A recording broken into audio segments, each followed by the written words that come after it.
just a bit outside.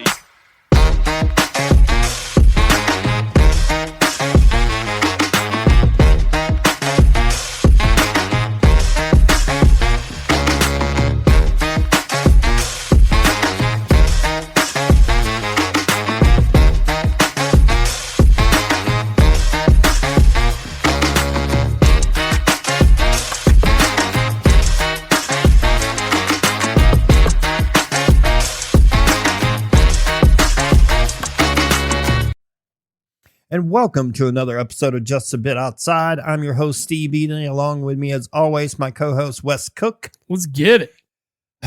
Ready. Yeah, it's got to be better than we did last week. Well, yeah, but this is also fuck Dallas week. So it is fuck Dallas week. Big fan of this week. Love taking down Dallas and the Cowboys and their whiny ass fan base. Come on, man. It's their year. It always is. Always is. Man, but yeah, we had a rough week last week in our picks. Yeah, it was 5-9. 5-9. Oof, man, we did struggle again. I mean, some of these games are getting ridiculous. How do you? We were cold as ice. Yeah, cold as ice. Yeah, I mean, who knew that? Who knew Carolina is just Atlanta's kryptonite? It took everything in them to get it, though. I mean, that was a good one. Yeah. Bryce looked like the first overall pick of the game. He did, and McMillan showed up finally. I mean, he had a bright spot a couple games back, but he really showed out in this one. He's solid. I'm sorry to all the fantasy people, including myself, that sat him last week. Yeah. Yeah, that's one of those that had been on the bench. I'd been like, man. Yep, that's how I felt last week. I was like, damn it. Could have used those points. My fantasy team just sucked last week, both of them. I mean, I won. I won in our league, but I won by scoring like 73 points. I was on a heater in our league, and then I lost last week. My other league, it's bad. I need to hit the come up this week so I can solidify my second place. Bob's already clinched the playoff spot. I think if I win this week, I'll clinch a playoff spot. So that's the hopes. I'm battling. You're 6, aren't you? Yeah, but six. I play the guy. That's the line. I play for the guy. I'm playing the guy in 7th this week. Oh, this is do or die week. Then. Yeah. I'm a game up on him at the moment. If he wins. What? Top 8 is where you're safe. Right? Yeah, that's the safe. Oh, I'm very secure there because I think the 8th place guy is like 3 games back or something. Okay. So I'm feeling pretty good on the punishment side. Okay, yeah, we're staying out of the punishment realm. Yeah. It's but once you're in the playoffs, it don't matter. Yeah. Anything can happen. Yeah. Anything can happen. Well, I mean, players get healthy. You got other guys that get hurt. And, you look at Bob's team. Without Jonathan Taylor, I don't know how great his team would be. Jonathan's been carrying him. Good. Yeah. Whoever has Jonathan Taylor this year is probably at the top of their league just because the guy's pulling 30, 40 points a week. Yeah. And when that's happening, and you're getting that out of one position, you're going to do well. You're more than likely going to win. Yeah. No, there's Bob with the draft pick of the year right there. I would say probably the same for a lot of Saquon guys last year. Yeah. Yep. But Jonathan Taylor is just the next level above that this year. He is fucking killing it. He's killing it. He, at this moment, is probably MVP. I would say, yeah. Because you got to look at it like defenses have to account for a decent pass game now. They can't load the box because Daniel Jones does a good job. So that's making defenses play them completely differently than having passed, and it's allowed for Jonathan Taylor to really shine. I didn't see it coming for sure. Not this kind of output. No, did not see it coming. But there's kind of happens like that every year. There's always that surprise guy that just Jonathan Taylor isn't good, right? But just this good. Yes. To lead the MVP race right now. Yeah. I would say he's got He's got to be. He's head and shoulders above everybody. There's not anybody else I can look at and say, okay, maybe him. Maybe Matt Stafford. I mean, Matt Stafford looks great, but like I said, but Jonathan is he's on another level right now. I mean, you look at all the teams and everybody that is out there. It's just it's a tough. I think Stafford's probably the closest guy to him at the moment. If Right. I had to guess. Yeah, I mean, in 3 weeks ago, you might have said Josh Allen's back up for it, but these last 3 weeks, he's been up and down. And I mean, last week he had an amazing game, and then last night just a dud. Yeah, he was. But I mean, like we've said all freaking year, Houston's defense is legit. Yeah, and they keep proving it week in and week out. Teams have a tough time scoring against them. Dude, Anderson is just turning into a beast. Oh, that was probably them trading back up to get him. No, that was smart. I mean, aligning that alignment of C.J. Stroud and Anderson in the same top three, wasn't it? Yeah, something like that. It was crazy. It was worth it. They did right. Well, they had the equity and the draft equity to trade away to do that. You know, I don't think Jerry Jones is smart enough to do something like this. No, but yeah, I mean that's a model to kind of look at there, as to how to successfully use your draft equity when you're sure of certain people. And like we said, you know, C.J. Stroud was the hit of that draft. Yeah, and he's been coming back on lately until his injury, of course.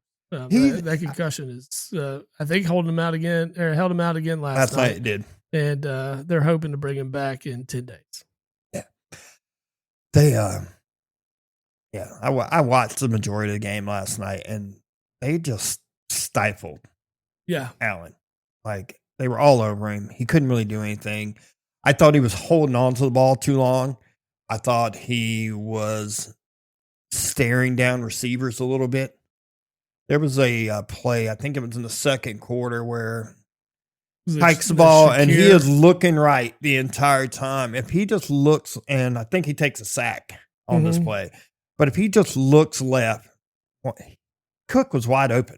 There was nobody within 5 yards of him. Granted, it was just a little dig route, Well, yeah, but it's better than a sack. Yeah, it's better than a sack, and he probably would have got a 10-yard gain out of it, at least. Yeah. And it just looked bad. Well, it lengthen the drive when you do the little things like that, right? Mm-hmm. And that's what you come back and look at, like the Eagles offense. And I just state that because, you know, everybody wants to say there's an issue with it. But it does come to a lot of times where Jalen Hurts holds onto the ball too long, where he's either staring down receivers or he's not making the reads that he needs to make, which is, you know, not what he was later in the year last year. Yeah. That offense was explosive in every capacity, in every way. And now it's like he's reverted back into a lot of that type of play that everybody was holding against him earlier. Well, you guys are also beat up on the offensive line right now. Well, yeah, he's not getting the same protection either. No. So I'm sure he knows that. And somewhere in the back of his mind is making him think he has to do so much more to account for that. Yeah. But there's also a lot of stuff about A.J. Brown and not getting the same separation he was. He's being double teamed a hell of a lot more than he was in the past too. And so you've got to start spreading the ball around. And I think that's kind of an issue. You know, like, I'm not saying you need to be Tom Brady-esque when it comes to spreading the ball, but you need to be more diverse in your reads and what you're looking down the field at. I mean, and I think that's kind of what Josh Allen's problem is. You know, their O-line's beat up as well. So in that case, he's looking for who he normally can see open or who will normally get the separation that's necessary for him to get the ball somewhere. Did you see Houston? Don't mean to change the subject, but did you see Houston's right tackle last night? What do you mean? Dude is 6'8", 390 pounds. They'll shore up the line as long as he's got the foot. Dude, he's been in the league like 7 or 8 years, so he's been around. But it was just like, we were watching a game. And don't watch a lot of Houston games, so it makes sense. Yeah. I saw it, and I noticed it last night, but we're sitting there, and Jen's like, look at number 77. I'm like, guy's gargantuan. Dude, I'm like, yeah, it's an offensive lineman. He's probably pretty big. And I get a look, and he's just towering over everybody. And I'm just like, damn, he's a monster. Mm-hmm. But it was crazy. But no, the Eagles offense, I'm saying they are struggling, but at the same time, they're still doing enough to win. The defense is shoring up. It looks good. I don't think you guys have very much to worry about. You need the offense, though, right? Like, you need to create the separation on the scoreboard too, not just from defenders in this aspect, but we want to make sure that we're creating separation on the scoreboard. That opens up a plethora of options in your offensive game, and when it's so much closer and you're just nail biters, as an Eagles fan, that's just aggravating as hell. Nobody wants to, honestly, I'm with you. I don't want to sit and watch. I mean, as a fan of Green Bay, I don't want to sit there and watch them battle back and forth. I want to see them just jump on somebody's neck and make it an easy coasting. Exactly. Like what we did to the Redskins and the Chiefs in the playoffs last year. And I will say, from start to finish of that game, and maybe like 4 or 5 minutes left. When we pulled the starters, that's when I started to relax. But I was hype and just always worried, even in the Super Bowl, even though we were dismantling Kansas City in every way. They didn't get to the right side of the 50 until I think the fourth quarter or late in the third. Yeah. Something like that. But I'm telling you, that's just how I am as a fan because I've been let down so much. It's like I'm not counting my chickens before they hatch, you know. Well, the Chiefs really haven't looked the same since that game. No. Yeah, I mean, it's obvious in what are they 5-5 right now? 5-5, yeah. Yeah. So their record, I mean, tells the story. Like this team is. I expected them to play a lot better last week. It was awful. Yep. I mean, you let Bo Nix hang around long enough to beat you. And it's just I don't know. They're in trouble. I don't think, like, at this point, the way they're playing, I don't think they're going to make the playoffs. Well, right, if the playoffs started today, they're not there. They're not there. And they're way back, too. They're losing ground on teams. Yes.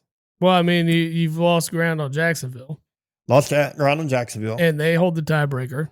Buffalo holds the tiebreaker on them. Yep. So, I think they do have it on. Didn't they beat Baltimore? Yes. So they have it on Baltimore. And then they play Houston coming up in a couple of weeks, I think. Yeah, and you're going to have to figure out how to defeat that defense. Yeah. Because, I mean, by then, you should see C.J. Stroud back. And, like, he was just hitting his stride before he went out. So, you know, hopefully he can get back to that form. And then. Yeah, and I think at the moment, even, like, the Chargers are, like, on the tiebreaker on them, too. Yeah, they get the Cowboys coming up too, so I hope they beat the hell out of those motherfuckers. Oh, you always want that win. You want Dallas could go 0-17 and you'd be completely happy. Nah, I wish they could lose 18, to be honest with you.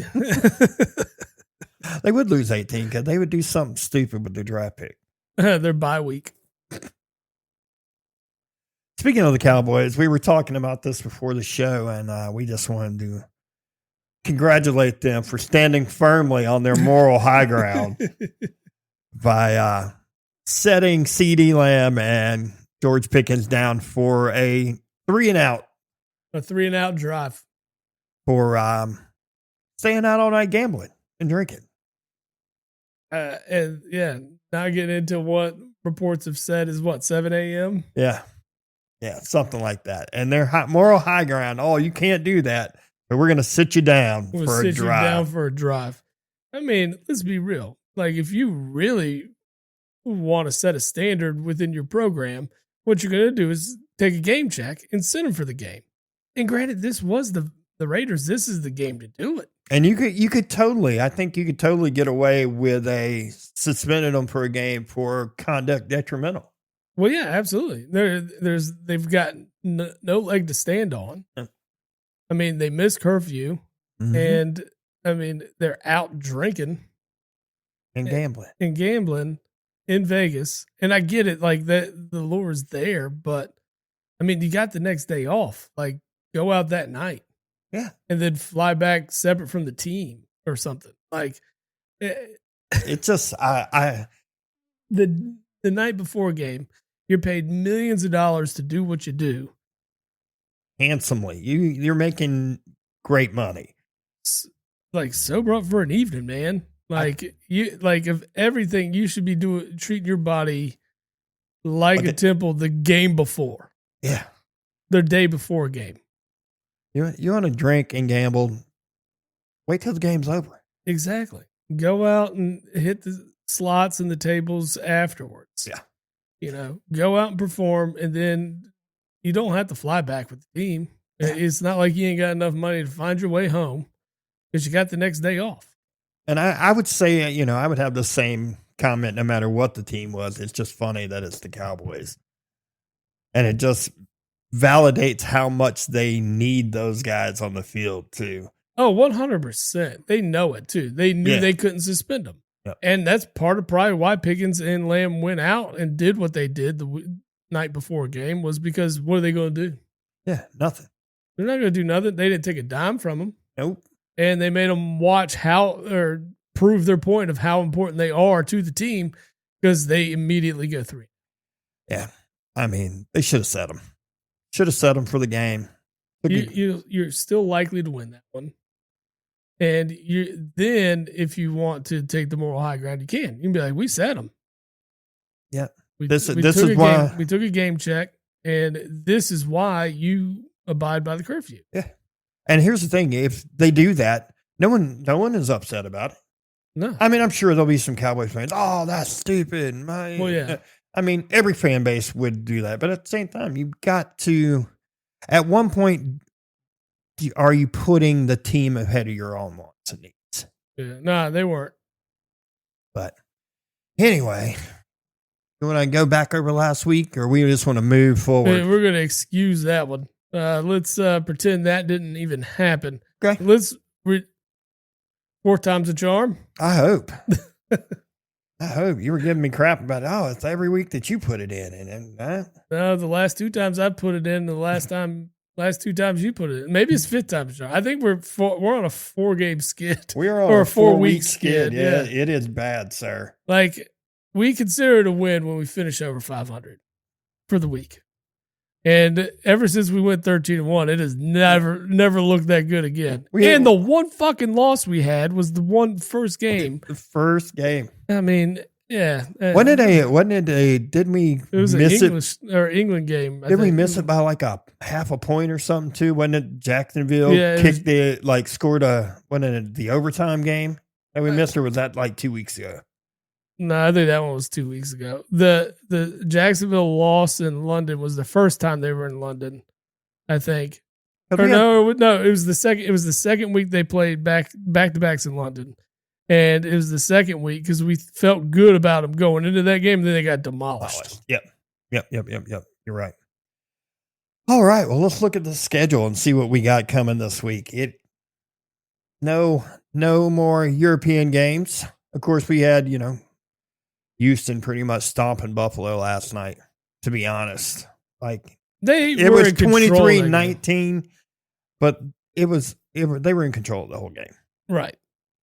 I mean, in control the whole game. Yeah, it was 23-16 going into that fourth quarter, and all the Bills came away with was a field goal. Yeah. Yeah, and I thought they had a shot at doing something at the end, and then an Allen interception. Yep, and just throwing that pick. But we start out on Sunday with the 1:00 game. We have Pittsburgh traveling to Chicago, who amazingly is looking. Did you see that? Hey, you see that thing from Tires that Shane Gillis I sent you? No, I didn't. It was the NFC North. And he's talking to that one dude with the long hair. Yeah. He's like, man, yeah, you look good. Okay. Hey, I did watch that. You look like a rock star. Call it, and basically Shane Gillis is Detroit. And the dude with the long hair was the Bears. Yeah. Yeah, it looks good on you. The 7-3. So I have feeling myself. It's like the chick comes up and she's Green Bay. She's like, "You look like a pedophile." The Shane Gillis automatically agrees. Yeah, you look like a pedophile. Man. But Pittsburgh travels to Chicago. Chicago hurts my feelings to say this, but actually playing very good football at the moment. They are a 2.5-point favorite by ESPN bets. And honestly, is Aaron playing this week? Are we going with no, I think Mason Rudolph is the savior this week. Yeah. Oh, well then Rudolph in to save the day. I don't like picking this, but I like the Bears to cover the 2.5. I do too. Yeah, I mean, there's nothing about Mason Rudolph that screams, let's throw my money at it. Yeah, never. Yeah. The only thing I'm throwing money at is the guarantee that Myles Garrett might hit him in the head with a helmet at some point this season. That'll be about it. After that, we have New England traveling to Cincinnati, who might get Joe Burrow back. Yeah, not expected this early. But Burrow had a full week of practice this week, taking reps with the first team. Flacco being questionable this week. It looks like they're going to pull the trigger on Burrow. I still like New England to cover. Yeah, 6.5 absolutely against that defense. Well, Jamar is also not playing this week. He cannot. Him and Jalen Carter have a lot in common. Yeah. Just stop spitting on dudes for I know. real.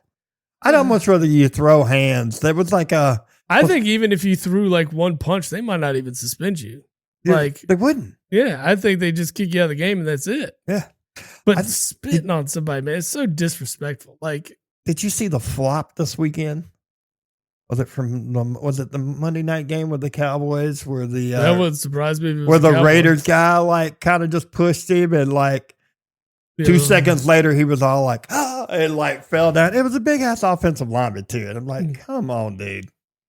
Like you clearly see you acted. And when you're reacting too late, like don't try to sell it at that point. There's cameras all over the place. You're gonna get called. It looked like a LeBron block.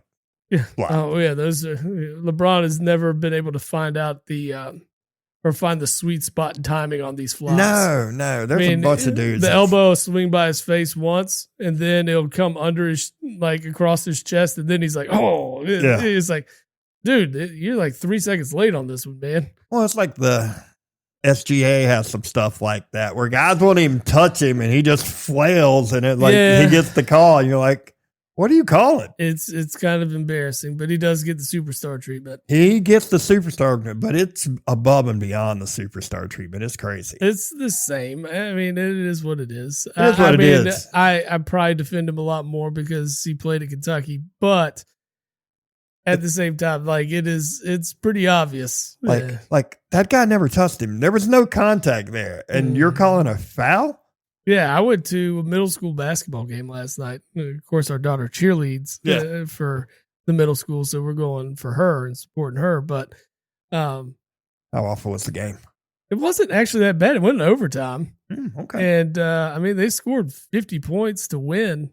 I mean, in a middle school basketball game, that's pretty impressive because most of it is scrappy, like in the middle. Yeah. Like you call a foul probably every drive, like every time down the floor because the ball always gets loose. They're handsy. Like there's hands everywhere, and there's only 2 refs on the floor, and it's really, really scrappy. It's a rough game for these kids, and they let so much of it go. And I mean, honestly, like you don't have 3 officials on the floor, so it's really hard to get all the angles. So yeah. I kind of don't blame them sometimes. I love like watching little kids sports. The best is like T-ball. and they're just running all over the place. Yeah, like they hit the ball and start running to third. Yeah. And you're like, where are you going, dude? That way. Wrong way, buddy. Wrong way. Or they hit the ball and everybody from the infield goes like, yeah, it's like no one wants to cover a base, huh? Nope. This guy's automatically safe. Yep. Yeah. It's just funny. It's funny to watch for me. I know they're learning the sport, especially at T-ball level. But it's hilarious. It is very funny. My favorite is always the guy that gets stuck out in right field. We talked about this, right? It's you stick the guy out in right field, then he's not paying attention, right? He's like picking dandelions. And then the ball finally comes his way and bam, right in the head. Yep. And you're just like, yes. Oh man. All right, let's get back to these football. But did you happen to notice that the Bears tickets, $400? Hey, man, when the Bears are good, their fans are all about it. No, I get it, but there's not a ticket price within $250. Yeah. What the next price is Green Bay at $157. No, $181. Oh, there's a $181 Lions. Playing Detroit, playing the Giants at a 1:00 game too. Oh. I know. Speaking, and that is the next game we're picking. They are an 11.5-point favorite. Detroit is by ESPN Bets. They are a 12.5-point favorite. I like them to bounce back, to be honest with you. Me too. Only scored 9 points in their last outing. I think given the opportunity here, they're going to want to redeem some stats that were missed from last week. Yeah. So they need to pad some of these stats again. And this is how you do it against the Giants team that's probably going to start Jameis Winston again. They are going to start him. Jackson is still in protocol. Yeah. So surefire 2 picks. Yeah. Calling it right now. Over under. If the over under is 1.5, you take the over. Yeah. I would on Jameis for real. I sent you a video of that today too. There's some funny ass dude just saying, I love Jameis Winston. He just comes out here and slings it. I mean, like he'll put him on he'll dot him. And then the next one, where the hell is he throwing the ball? Yeah. Like he does that. You and I have talked about it. Like he's fun to watch. Yes. Like you let him go throw it. He has no problem slinging it around the field. If that's what you want him to do. He will forget an interception like that. He has which is good. Well, no, that's what you want from your quarterback. But when you throw 3 of them in a game. Yeah, you don't want that. You don't want that. He's like, I forgot the last 2. I thought that was my first one. Did I send you the reel where it was Geno Smith arriving in the game and it looked like he had like a trash can suit on? I didn't see that. Oh. I might have to go back and look for it. Yeah, that was pretty good. That would make me laugh. Something weird, huh? Oh, Geno Smith arriving good. If somebody had CGI'd on it.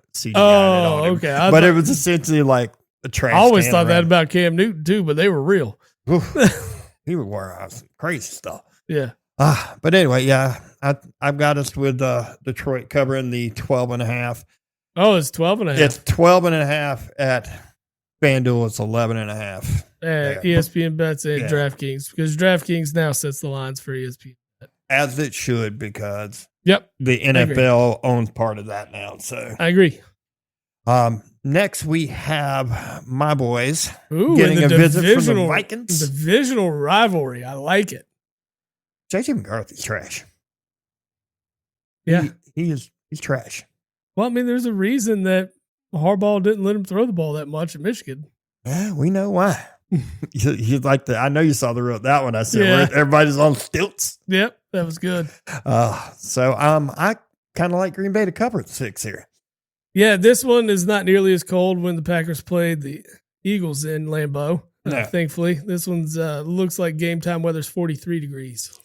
Yeah, it's 6 by DraftKings. It is 6.5 by FanDuel, and I still like them to cover. I like him to cover, absolutely. Hopefully Josh Jacobs is good to go. Everything I've read, it looks like he is. I need him to. I got him in my other fantasy league. Okay, that's a need then. Yeah. I mean, as long as Justin Jefferson maybe catches a touchdown here, he only has 2 on the year. I would like to see one. That'd be nice. That'd be nice. I mean, that was my first round pick, and he has not lived up to the hype this year. At least your first round pick is playing this week. Sorry, Jamar Chase. Wanting to spit at people. God. Yeah. And you know they're going to catch it. Well, yeah, they always do. There's cameras everywhere. That's These what I'm guys saying. You can't get away with anything. Yeah, I know. Yeah. Oh, but no, I like that. I like the Packers to definitely cover here. I could see them easily winning by 10 or more. Yeah. Yeah. I think the Vikings have probably flushed the toilet on this season at this point. I mean, I'm not saying they're giving up by any means, but I mean, they're in last place in the division and they're still 2 games out. Yeah, something like that. No, 3 games out. Games. They're 4-4. I think 4 and 6. Yeah, they're 4 and 6. Yeah, they're 3 games out. From the Bears. Yeah. But I mean, knowing this division and how these rivalry games are, anything can happen and they can work their way back up. I'm not saying that they are tanking, but what I'm saying is I don't think there's much hope left. They don't have the running game to support J.J. McCarthy in this way. No, absolutely not. And so that's what makes it so hard on him. Mm-hmm. Next, we go to Seattle, visiting Tennessee. Yep, going to Nashville. Seattle's 13.5-point favorite. Seattle's good, man. They are. No, I mean, Sam Darnold, I mean, is granted he has increased the interception count this year. Yeah, but they still score. Smith-Njigba has shown up in a big way, almost 1,200 yards on the already. I know. At one point, he was on pace to break the record, but it's actually fallen off the pace. Yes, yeah. They've had a few tough matchups here recently. But he's unreal. I mean, I hate, you know how we feel about Ohio State. Neither one of us are big fans. Right, yeah. But if they are not wide receiver you at the moment, then I don't know. Tell me who is. Yeah. Maybe LSU. But I mean, right now it's literally, you could say LSU with Justin Jefferson, Jamar, Brian Thomas Jr., but I mean, I don't know what's going on with him. Like, I don't get it. I mean, especially when the team is doing so well as of recent, like you figured he would be a contributor to that. But it's more like a decoy out on the field right now. Yeah. Yeah. But no, I don't know what that's a 2 touchdown thing. Yeah, it's 13.5. And watching the Titans, last week keep it so close, like they're still pretending to play for something. I don't know what they're pretending to play for. This goes back to, you went and got your quarterback, but you have nothing else. Yes. I'd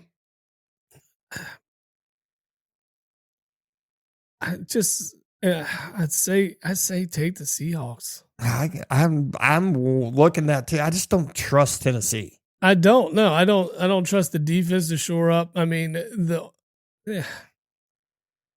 the Seahawks, they lost last week, so they're gonna look to bounce back here.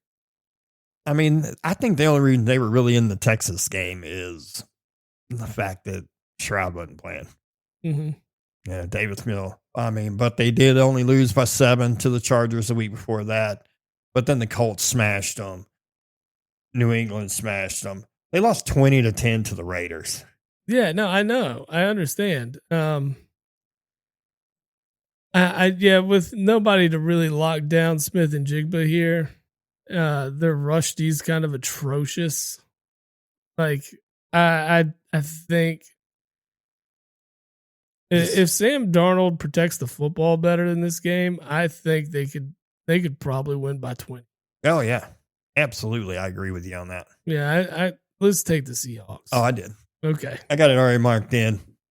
Then I think the game of the 1 o'clocks is Indianapolis visiting Kansas City. Kansas City is somehow is a 3.5-point favorite game. They're just getting the home field spread essentially. Well, that you think a lot of the money's going on them too, because just people that are betting money just look at it as the Chiefs are the Chiefs. You're looking at it as Patrick Mahomes at home, and I think there's probably been so much money thrown that way that it pushed the line that way. Yeah, and give me the Colts. If you're giving me 3.5 with the best record in football. Like, They'll cover 3.5. I like the Colts to cover 3.5. Yeah, absolutely. I kind of like that one. I will say the 2 losses that the Colts have are against good defenses, and they Kansas City does have a decent defense. They have a good defense. And Kansas City is a tough one at home. I mean, 4 of their 5 wins are at home this year. Who's their lone home loss to? The Eagles. Yeah. And in what was a tight game too. Mm-hmm. Man, makes you rethink it. I'm thinking it. But I think even if the Colts lose, it's going to be a close one. Yeah, I don't think Kansas City's blowing. Yeah, if you're giving me 3, you give me 3.5 points. I like it. I like 3.5. All right, I can roll with you. I can roll with you on that one. I'm good. I was just thinking about it for a second, but I don't want to overthink. I mean, if you just need to relax a little bit, you can grab yourself a Goodfield. Ooh. You all right? I mean, grab yourself a Goodfields and then think about this one. Because, you know, what they say about Goodfields is it's a cannabis seltzer, and you can get it at goodfields.com, and they offer a new era of refreshment. Crafted with high-quality, natural ingredients, these beverages provide a consistent, enjoyable, uplifting experience perfect for any occasion. And you save 20% using Jabbo the Pod in the promo code box at the end there, right there at checkout. 20% straight off the top. I like it. Yes, sir. Good stuff. Good stuff. Then we move into the. Now we got one more 1 o'clock game. I thought we were going to move it, but we got one more. We got the Jets traveling, a super long way to Baltimore. They're probably taking the bus. They need to take a bus. But Baltimore is a 13.5 point favorite at home. And I kind of like it because the Jets are trash. They are. They just had a fire sale. They're not trying to win anything. We said that, and then the Jets won a game. I still think they're not. I still don't. Who'd they beat? Was it the Panthers? No, it was. They beat the Browns. Oh, the Browns. But they beat the Browns and the Bengals. Mm-hmm. That's their 2 wins. Maybe it was the Bengals. We were thinking that the Bengals were going to torch them. But at the same time, they have yet, other than the Buffalo game and the Cowboys game, everything has been tight. But I still like Baltimore. Baltimore is on the uptick. They're getting healthy again. Lamar's back. Yeah, I think Derrick Henry's going to be able to run all over him. Yeah, I do too. Yeah, I think this is a 2 touchdown day for Derrick Henry. 3 rushing touchdowns total on the game. Add an extra one from Lamar here. The Jets' rush defense is pitiful. Yeah, they're bad. Yeah, do it all with the legs here. That defense is missing Robert Saleh right about now, huh? Yeah, maybe just a little bit. Just a little bit. You see how different it is. Yeah. Like that's the one leg that the Jets had to stand on. Although it was prosthetic, it still worked. It worked. Yeah. It did work. All right. The first 4 o'clock game, we have Cleveland traveling to the Raiders. Raiders are 4-point favorites. Cleveland is starting Shedeur Sanders this week. He did not look good in his stint last week. 4-12 with a pick? Yeah. And a chance to win the game, just wasn't clutch. I say the Browns haven't won a game away yet this year. Their only 2 wins are at home. Do you trust the Raiders to win by 3.5? The thing is, the Browns' defense is good, and I mean that's the one. That's the one thing that's going to help them in this game. Is the defense. I like the Browns +4. Okay. It's 3.5 at FanDuel, but it's still there. I'd still take 3.5. Yeah, I think so. I just granted, like if Shedeur Sanders is going to have a game, this is the one you want to match up with. You saw Dak Prescott just torch these fools last week. I mean, the Raiders are bad. Yeah, they're bad. They got a couple of really good pieces. I like Genty. Love Bowers. Mm-hmm. Love Bowers. Just in the wrong. I like Just on the wrong side. You just need a quarterback. Geno Smith is not it. No. At this point, why are they not playing? He's thrown more picks than touchdowns. Why are they not playing Pickens or Kenny Pickett at this point? I'd go Aiden O'Connell way before I went. I would Kenny too. Pickett. But I think Kenny is number 2 on the depth chart. No, that's silly. Like, I'm almost positive. Kenny Pickett does not deserve to be a number 2 anywhere in this league. And Aiden O'Connell is questionable. Oh, well. But yeah, I'd almost rather take Kenny Pickett. I think you just have so much money that's dumped into Geno right now that you just feel like you have to show that you have faith in a guy that you gave or took on so much of a contract for. But I mean, at some point you got to give up. I mean, it's like they gave up on Russell Wilson in New York, which we figured was going to happen. Yeah, we knew that was coming. That was a bad move, and they know that was a bad move. Yeah, but then they moved on from Justin Fields at a game or two in New York. I mean, just things aren't working. You got to try something different. Yep. And the Raiders, with where you're at, what do you got to lose? I mean, the season's already in the shitter. Yeah. You're battling for the first pick. Right. And why not go and reach for it? Granted, this isn't the year to have the first pick. No, there's not. There's not a quarterback prospect out there that screams, I mean, I need to be, he's got to be that guy. And there's just not, that guy's not there. It's not going to happen. I don't know anybody right offhand that is just screaming, hey, I'm the number 1 pick. Yeah. Like anywhere. I mean, there's a lot of good players out there. Don't get me wrong. I mean, the talent pool isn't, empty. No. But there's nobody that's just head and shoulders above everyone else. No. And who I'm struggling with is the guy that you and I thought was the best player in last year's draft with Abdul Carter. And he is just almost non-existent. I don't think he fits that scheme there. Yeah. And are we taking Cleveland plus the 3.5 real quick? Yeah, that's fine. All right.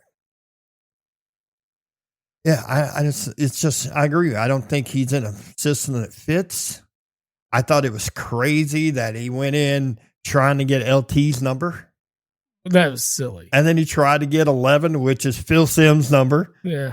Which are both retired by the Giants. Yeah, their numbers have been retired. Why? You're not that guy. Like, come prove yourself and make your number the one they retire. Yeah.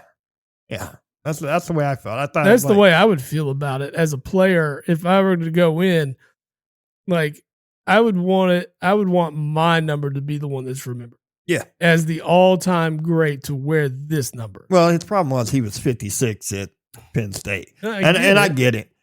But, like, you're not getting 56 with the Giants. Ever. He's probably the best linebacker of all time. Yeah. Yeah. I mean, really, just the only at least he is what made linebackers who they are today. Yeah. He was that first one. He changed the position. Yes. Yeah. The only other linebacker that I could kind of even remotely put close to him would maybe be Derek Thomas. Derek Thomas is maybe up there. Yeah, I would agree with you. It'd be, but they were kind of right there in the same time frame too. Like one's ending, one's beginning. Yeah. It's like they're kind of together in that aspect. And I mean, there's a lot of other guys. You look at Ray Lewis was fantastic, different type of linebacker. Well, yes, of course, but and then you look at Luke Kuechly. He was fantastic, though his career was shortened. He should be a Hall of Famer. I agree. Easy. Just the output that he had and the limited time he was out there. But you look at those types of guys, and those guys are. I mean, why don't you want to make a name for yourself? If is it Patrick Willis? Mm-hmm. If Patrick Willis was great too. If he's in the Hall of Fame, Luke Kuechly should easily be in the Hall of Fame. Mm-hmm. But Shedeur, back to the Vegas game. Shedeur playing that this is the game you want him to start.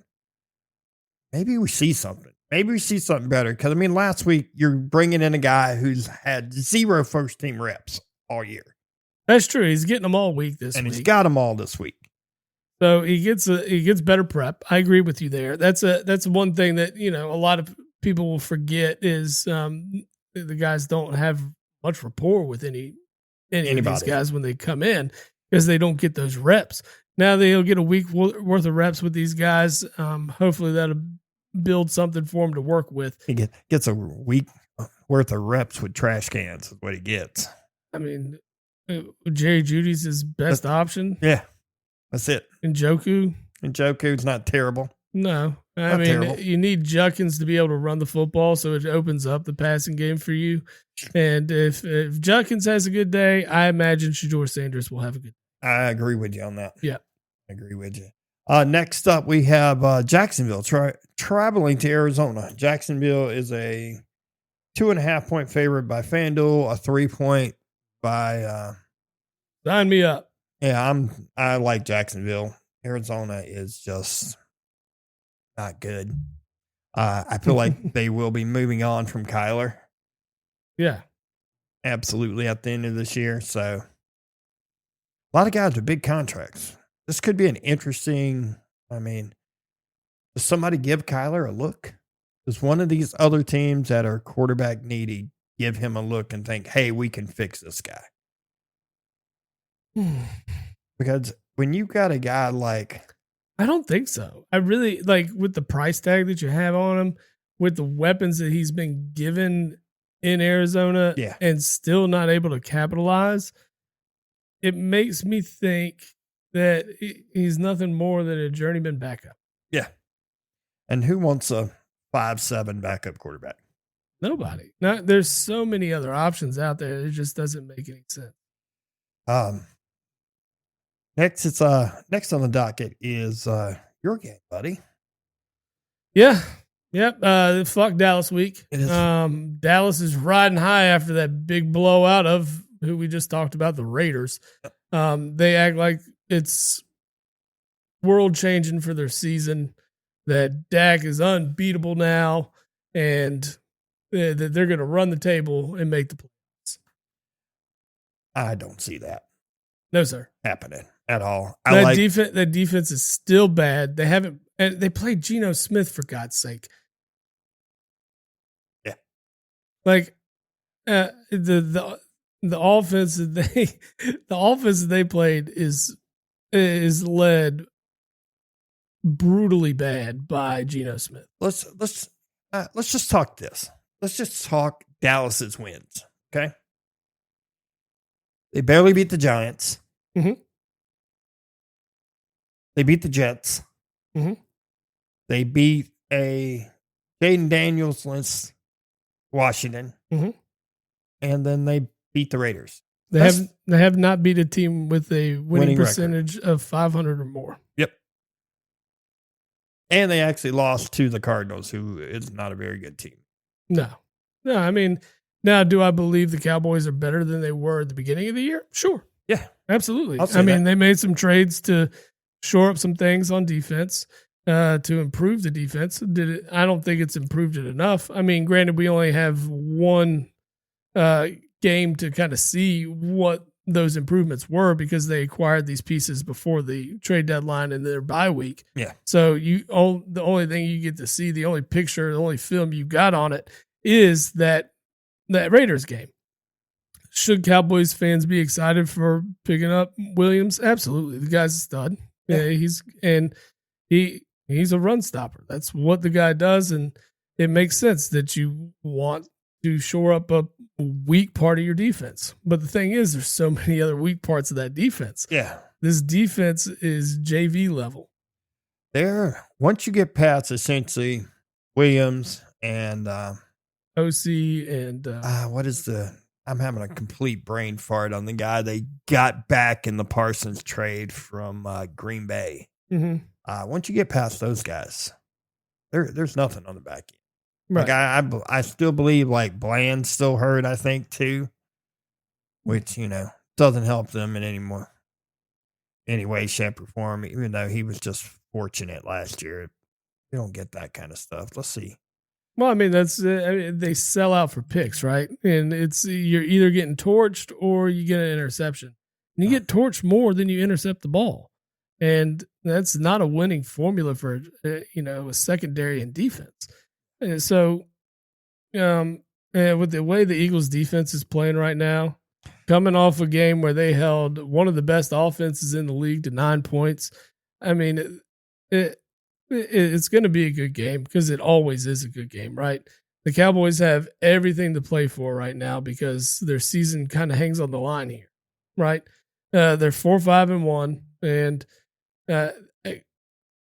by the grace of God, they're second in the NFC East. But it's not going to assure you. It absolutely isn't going to assure you any kind of playoff hopes because of how strong the NFC North is. Yeah.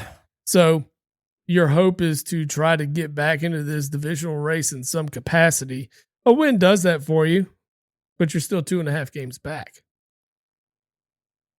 Those guys currently are 10th in the playoff picture.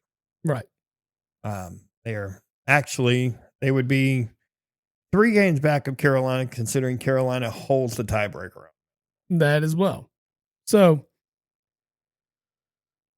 as long as the Eagles defense continues to perform and holds offenses in check like they have been doing, then I don't see the Cowboys winning this one. No, I've already marked it as Eagles covering the 3.5. Yeah, I mean, and it might come down to a field goal or whatever. I think this is also a game that our offense has an opportunity to click in and put together some drives and, score the football more. This could be a big Saquon week. It can be. Absolutely. This is the opportunity to change up the playbook and get everybody involved and put all this bullshit in the media to rest, all this talk, all this crap that's going on. You do it in a rivalry game in Dallas on the road, and you say, look, our offense is fine. Everybody's happy. We just beat Dallas again. You get the season sweep of Dallas. No one's talking. Yeah. Everybody's happy, and you walk out. So you got a lot to play for here too.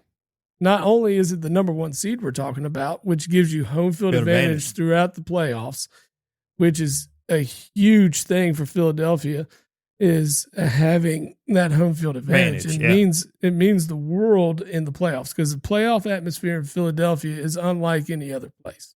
And it makes it a very difficult place to play, and and it means that much more because it's giving you that much more of an advantage in a game that you need to make it to the Super Bowl. It definitely helped them last year. Oh yeah, 100%. Look at it from the year they won the Super Bowl. Yeah. The home field advantage is a big, big thing, especially when you have a home field advantage like Philadelphia does. Yep.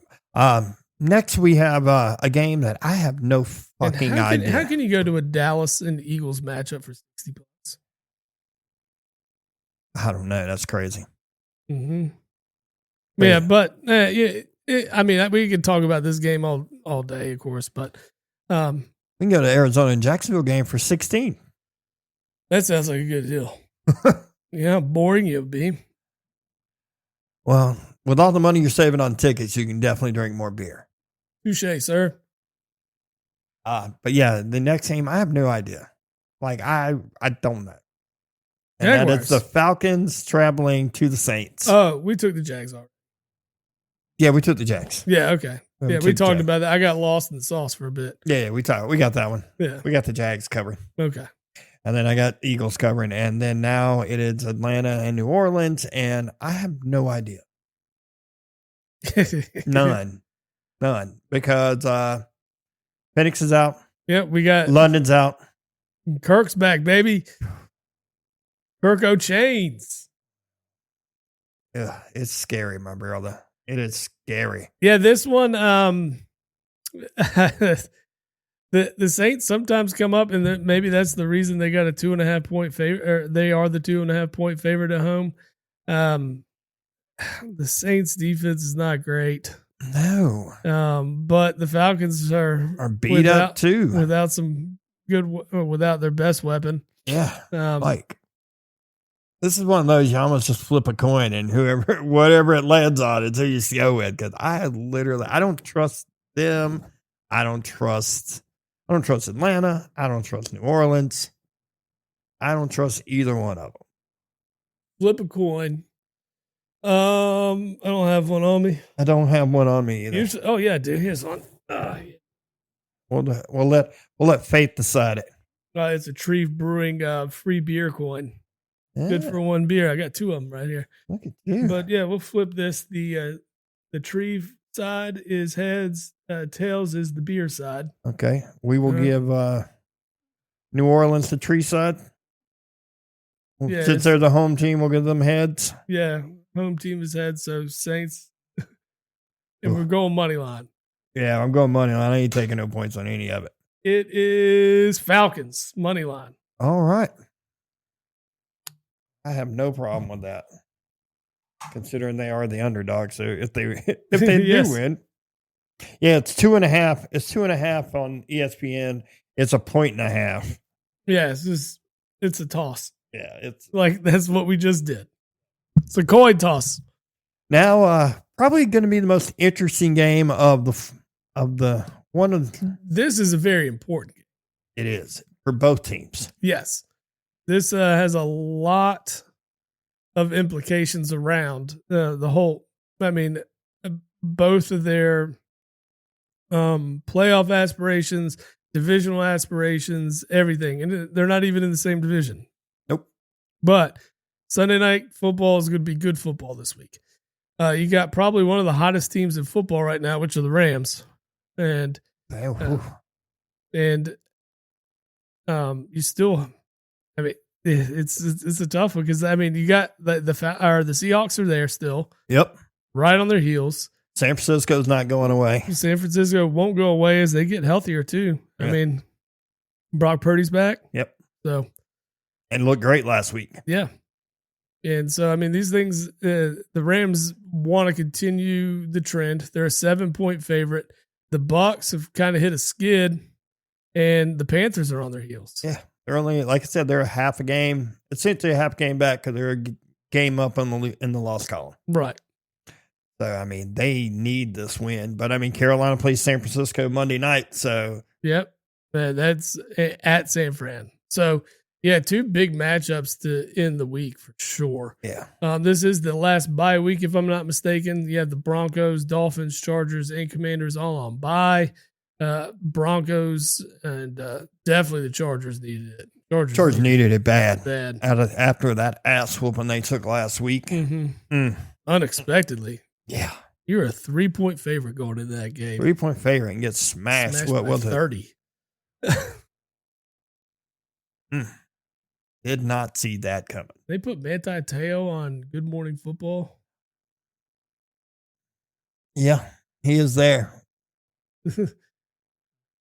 Or are we just imagining it? Is his girlfriend there too? God, he's never going to live that down. Never, bro. No. Never. No. I don't know. I will give him credit. More people talk about that than them getting thumped by Alabama that game. That was one of my favorite games too. Oh, I loved it. Every second of it. Yeah, I think the spread was like 6. My buddy, I probably talked about this before. I know I've told you, but my buddy was like, I'll take Notre Dame in the points. Notre Dame's gonna win anyway. I was like, dude, I'll give you 14 points and bet $100 on it straight up. And after that first half, I was like, you want to go ahead and pay now, or I knew Bama was going. Bama was going to smash them. That was one of their better teams of the Saban era too. Yeah. So that was the Derrick Henry year, right? I think so. Yeah. What's funny to me about that is Notre Dame then had to come back and vacate, I think, all the wins from that season. No, it was Mark Ingram. It was like 2008. Yeah, it might have been Ingram. But Ingram. No, maybe 2010, but somewhere in there. Yeah. But the Notre Dame had to vacate those wins that year. Didn't even make an appearance in the national title game, as far as the history books say. Well, they took an ass whooping in it. That is the truth. They probably wanted to scrub that one off. Like, yeah. Anyway, I took the Rams to cover. Okay. I kind of figured that's the way we're leaning. The Rams are hot right now. They're hot. They're playing at home. The defense is, defense is legit. It's good. They're good. They're turning the ball over. They're making stops, giving short fields to Matt Stafford and company. I mean, everything that you want out of your defense, they're doing. And then even better is the offense is capitalizing on the situations that the defense puts them in. Yep. So the Rams, I think 7. It's a good number. It'll be a good football game. It'll maybe. I see it as being kind of close through halftime, and then the Rams kind of take over in the second half. Need them to take control, because if it's tight going into the fourth, who knows what could happen. Well, yeah, because Baker loves the clutch. Clutch, man. Yeah. No, Baker loves it. And this is Baker's return talent. Yeah. Yep. Then we move to Monday night, where, we talked a little bit a minute ago. It is Carolina traveling to San Fran. San Fran is a 7-point favorite in this. I like San Fran. I like to San cover the Fran 7. As they've gotten healthier, things are better. I will say the weakness of the Niners defense is the rush game, or the running game, or rush defense. Yeah. And Dowdell's that dude this year. How? I still don't know, but you can lean heavily on this guy, and crazy. You can, but I would be more interested in Carolina plus 7 if it was in Carolina, but with them traveling out west, just not a good trip. That's not a good road trip. No, it's not. Not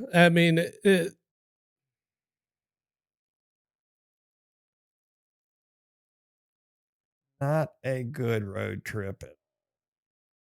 No, man, maybe that is if you want to get that marquee win of the year, I guess the Panthers did until the Bills haven't looked that great. Yeah.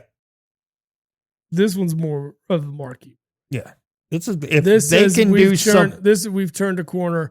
We're competing for the NFC South now. They are. Yeah, because you'll probably be right there with the Bucks, both at 7, or you'd take over. You become 7-5, and they would be 6-5. Yep. How's that right? No. Yeah. Yeah. It's Carolina. How is that right? Because I thought. Hang on. Look at this. I thought this week was the last week of buys. Next week, last week of buy? Hey, next week. Okay. I'm looking to it. No, there's no buys next week.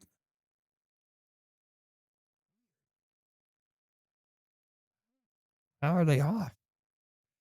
Nope, it's the week after. Oh. Carolina hasn't had their bye. San Francisco hasn't had their bye either. Yeah, they both have 11 games. Yep. That's where we're at. That's what it is. I knew there was. Yeah, I thought that was done. Yeah, the Giants haven't had a bye yet. Patriots haven't had a bye. And, of course, on Thanksgiving week, they're not going to let anybody. Now, what's funny is Dallas and Detroit get to play on back-to-back Thursdays. They're playing on Thanksgiving, and then they play each other the following Thursday. Hey, it's still a week break one way. It is. It is good on them. Yeah. Well, it kind of sucks. It's usually that Thursday game, you get a 10-day break, but they'll get it after the next Thursday. Yeah. So. Yeah. But, yeah.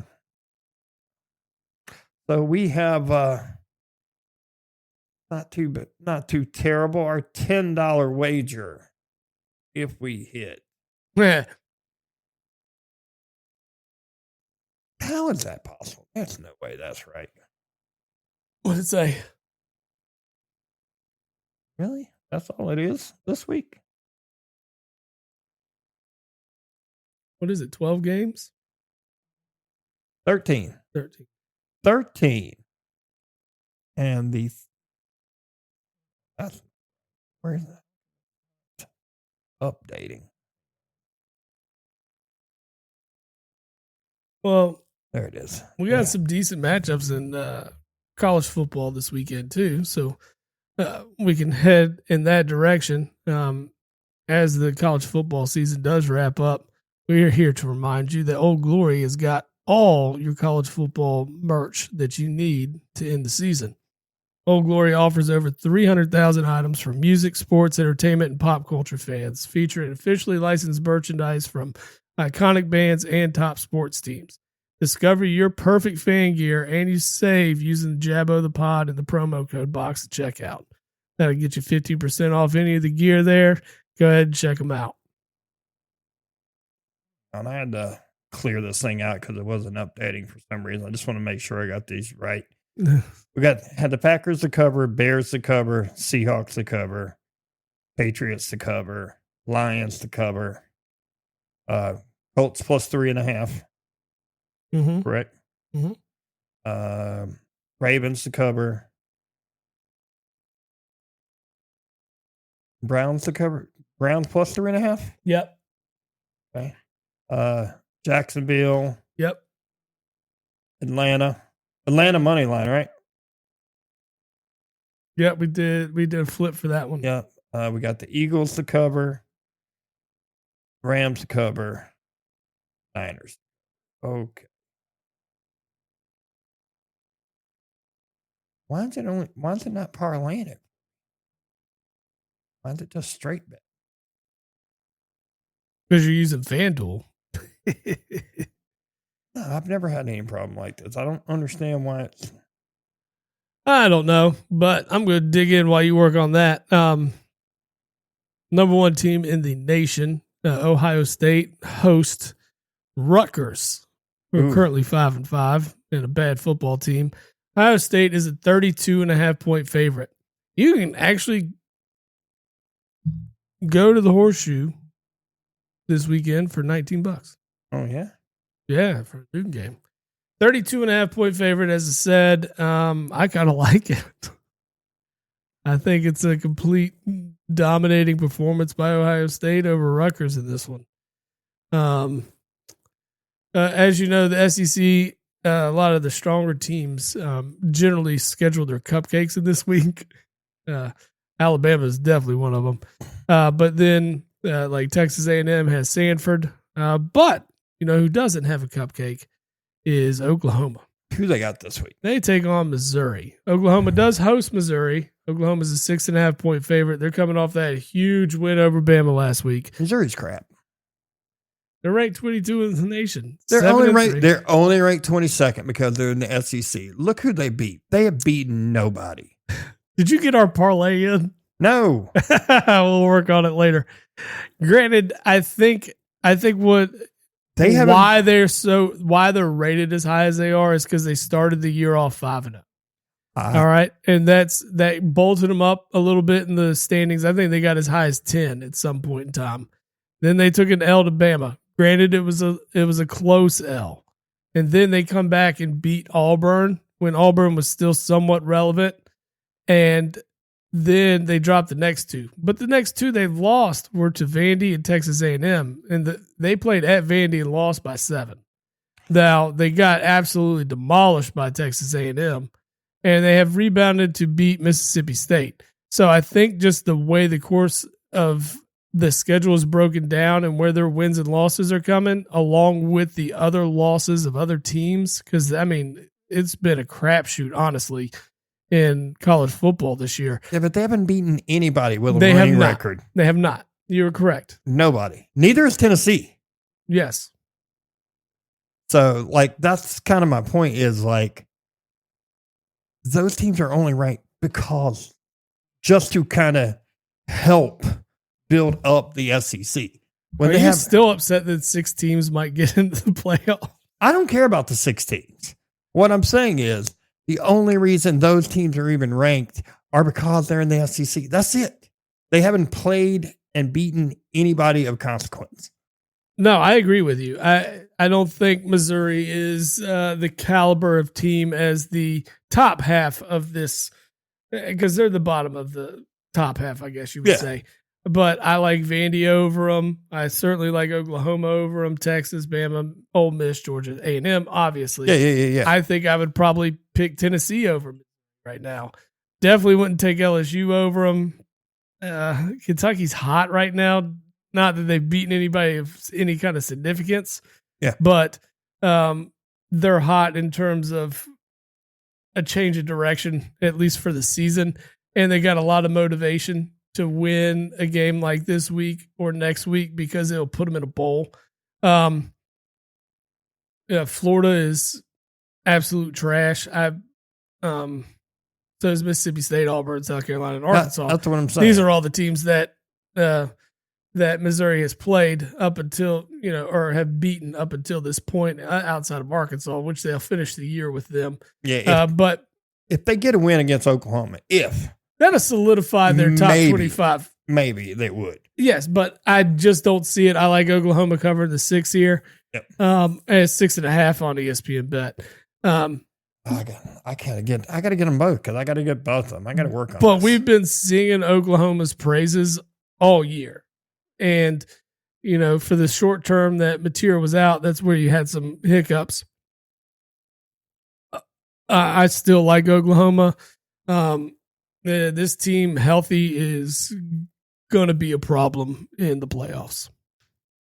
Oklahoma, yeah. This is definitely not a team you want to match up with. They do things great on both sides of the football. It's just the opportunities are there for Oklahoma to make a lot of noise in the postseason. Oklahoma. So you mentioned this one last week, so let's see if we're going to do it or not. What's up? Charlotte at Georgia. Georgia's 44.5-point favorite. Oh, all day long. All day long. Throw it on. Let's go. Oh yeah. When you get there, when I can figure out why it's not letting me make parlays. So we're gonna take the big spread of 44.5. That's actually kind of low in the thought of like seeing some other bigger spreads. Like Notre Dame's 36.5-point favorite over Syracuse this weekend, and I would like to see. ESPN Best doesn't have a line for Bama and Eastern Illinois. As I mentioned, Bama likes to throw their cupcake in here. I bet you it's 50. Easy. I'm just curious if it's more than 44.5. Hang on, I'm going to look. Because Charlotte is 1-9 on the year. I'm just trying to get it. And against the spread, I think they're 1-9. Oh, we got preseason tournaments going on, don't we? Yeah. But I was going to say Green Bay is playing Yale right now, and Utah State is playing Tulane right now. I was like, what? All right, let me get this. See if I can get this NFL thing right. I don't understand why it's not letting me parlay them. Pissing me off. Green Bay. There it is. Now it's doing it. Thank you. Boom, boom, boom. So can you find me the Bama Eastern Illinois line? Give me just a second. Let me work this one while it's working. One of the good afternoon matchups at 3:30 is USC at Oregon. USC surprisingly holding around, hanging on in the Big Ten. Only have one Big Ten loss, and that was to Illinois at the time. Of course, they also took an L at Notre Dame this year. They've beaten the likes of Iowa, Michigan, all while they were ranked. Our $10 bet is going to pay out $45,000.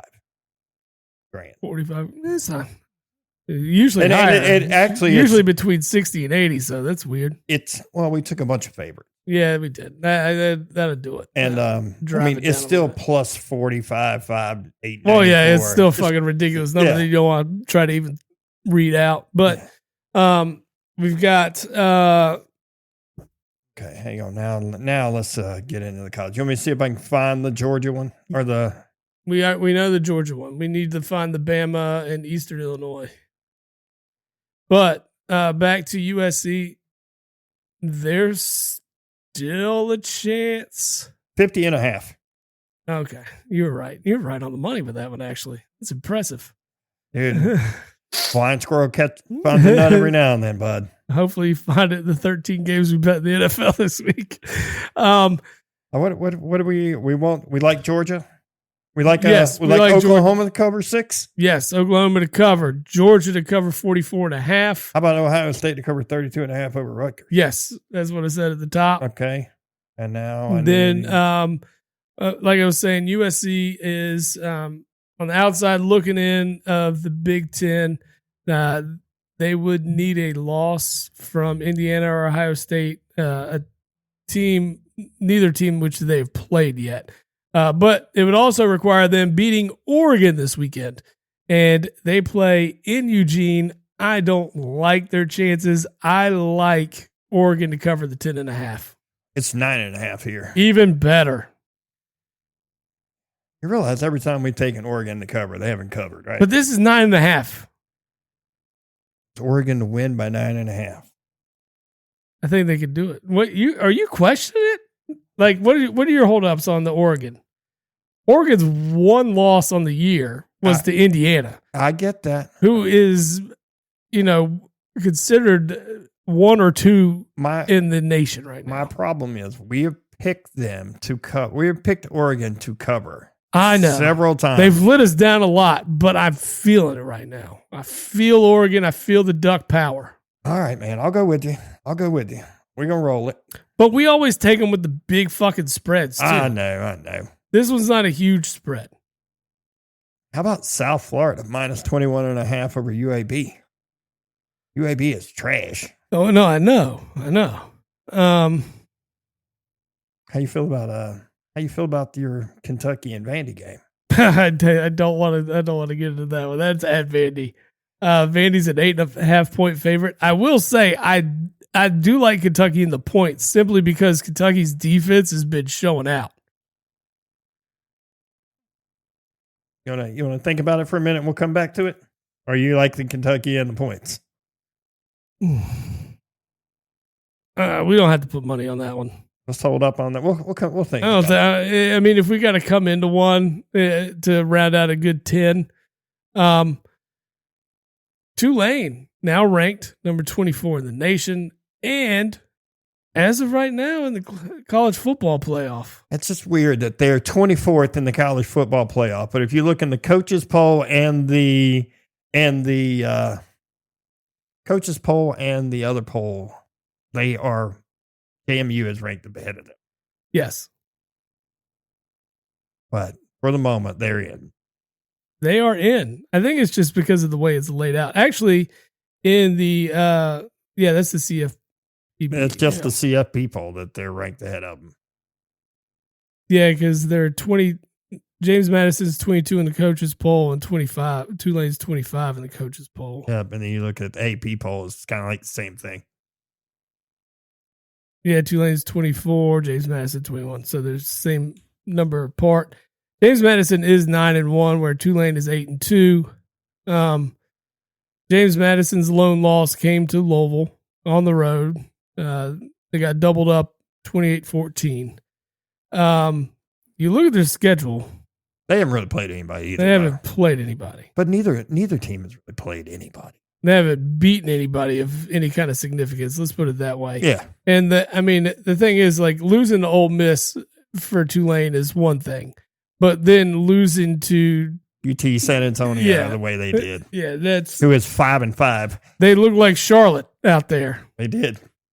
Charlotte is just bad, sir. Yeah, but Tulane is set up to play for the American title or conference title.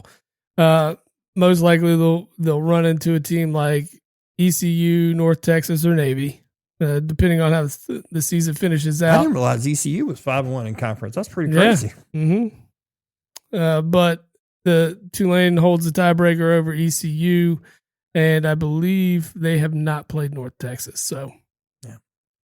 What's crazy is the state of Texas could potentially have 4 teams in the college football playoff. Impressive. Yeah. I mean, it's kind of weird. I mean, Texas would need, I still think at this point, I think Texas needs help to get in. Well, yeah. So, but you got Texas Tech sitting there. You got Texas A&M sitting there. North Texas is kind of hanging out. They ain't far off of it. Well, if Tulane wins this weekend, they're all but or they're pretty much locked into the American Conference Championship because their next game is against Charlotte. Yeah, Charlotte. Awful. Awful.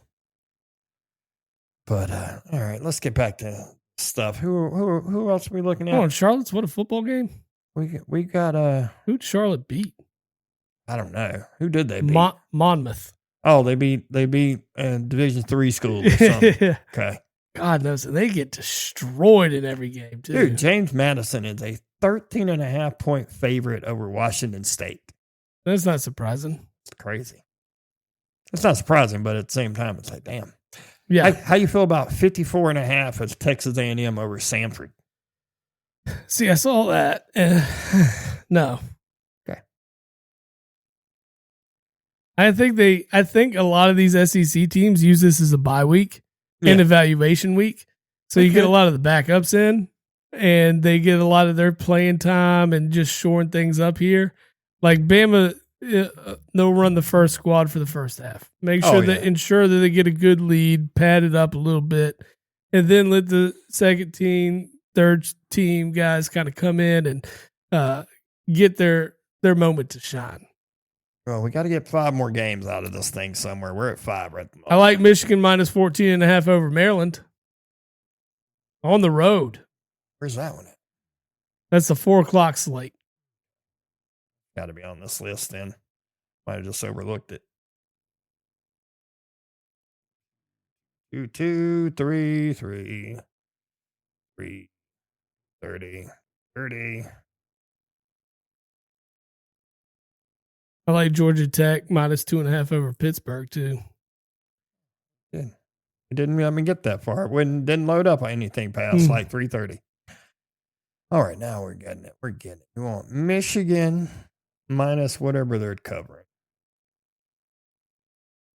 How you feel about Utah covering 17.5 over Kansas State?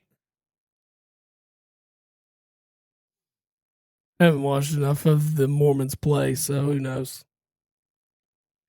Well, they've lost 2 games. Their only 2 losses are to Texas Tech and BYU, who are ranked ahead of them. That's their only 2 losses. And where is this Michigan game?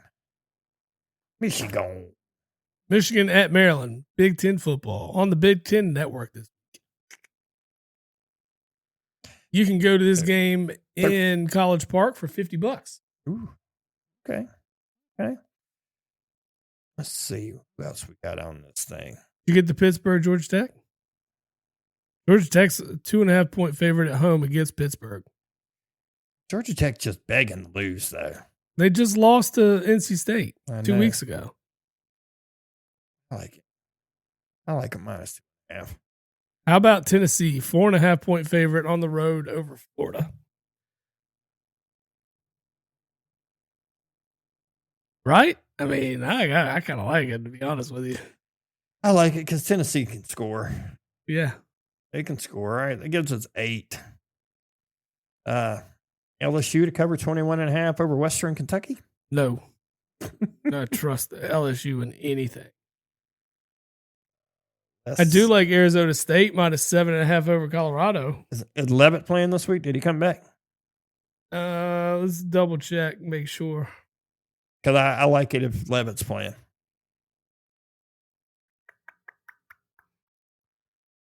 Not saying anything here. You're taking Ole Miss to cover 9.5 against Mississippi State in the Egg Bowl. Oh, that's next Saturday. Yeah, you've gone way too far. Yeah. And they don't have any dudes. I bet. See if I can click on it. Do.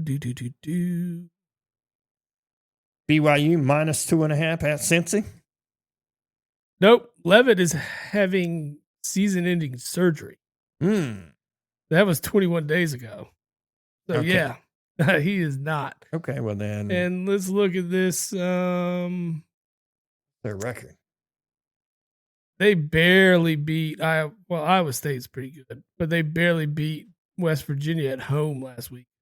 Yeah, okay. I don't think I want to touch that one then. Colorado is bad. Colorado is bad. They're 1-6 in the Big 12. They lost at West Virginia. They got smoked by Zona. Got smoked by Utah. They did beat Iowa State. I don't know how. That's their only bright spot on the year, though. I don't know how. They played BYU to a 3-point game.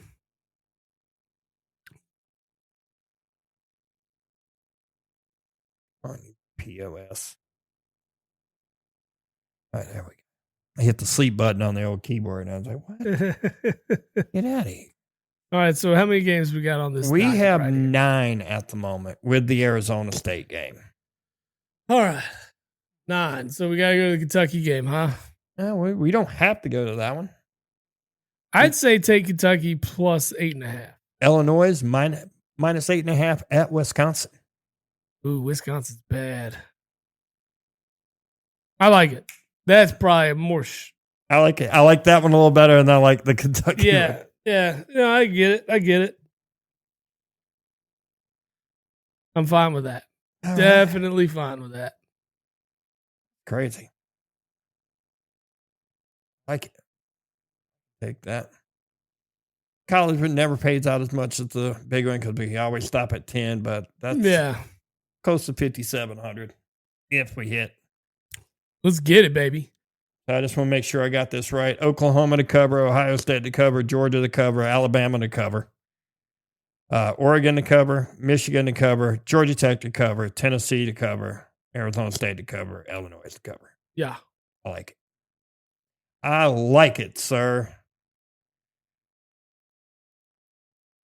Man. Did you get your DraftKings all set up? I got one. I just hadn't moved over yet. I mean, I'll throw you half the funds we won from that 4-game spread from college basketball a couple weeks ago. Yeah, I got a DraftKings set up. Yeah, let me shoot you half of that over of the winnings of that. Speaking of college basketball, this is interesting to say the least, right? College basketball is just firing up. Lots of movement, shaking. Some teams look better than they are. Some teams are worse than they were advertised. And I'm a Kentucky fan, so we'll talk about it. Kentucky, 2 marquee matchups after beating in an exhibition game the number 1 team in the nation, Purdue. Apparently, I watched the Louisville game and it was awful. I like the fight that they had to come back twice from being 18 and 20 points down to make it a game. But you don't like the fact. I don't like the fact that you let yourself get there. Yeah. Right? Like, what are you doing in a rivalry game like that, in that situation? And, I mean, you shouldn't be there. And then there was no fight in the Michigan State game. Michigan State, just dominated from start to finish in this. And so Kentucky's kind of like reeling here, trying to figure out, what the hell's going wrong. Now, JQ's hasn't played yet, which would be a huge asset. Yeah, this team. I mean, he's a phenomenal player, and once he comes back, I think that's going to help with it. Well, you got a get back right game tonight. Yeah, you're a 37.5 point favorite at home against Loyola, Maryland. Yeah, and then you get Tennessee Tech next. Right. Yeah, and you get these Christmas games when students aren't on campus and all that too. So there's plenty of get right games. Yeah. I get it, but I guess a lot of people, if you don't follow closely to Kentucky basketball, you wouldn't know.